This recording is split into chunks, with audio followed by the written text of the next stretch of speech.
remember what peace there may be inside. As far as possible without surrender. Be on good terms with all persons. Speak your truth quietly and clearly, and listen to them. Even to the dull and ignorant, if you have this story. Avoid loud and aggressive persons.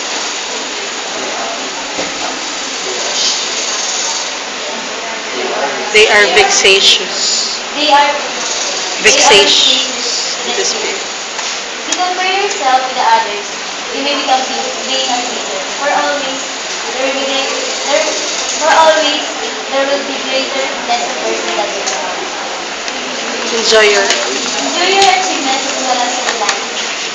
Take Dami ko yung upload. Kasama ka na ba doon sa group? Hindi ata kita friend. It is real possession of the changing fortunes of life.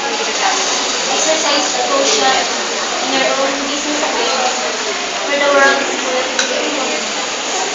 But let this not blind you to what we're doing. Many persons strive for higher ideals and everywhere.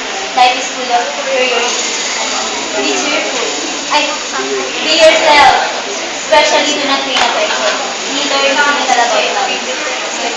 For in the face of authority and enhancement, it is a perennial as the grass. Take kindly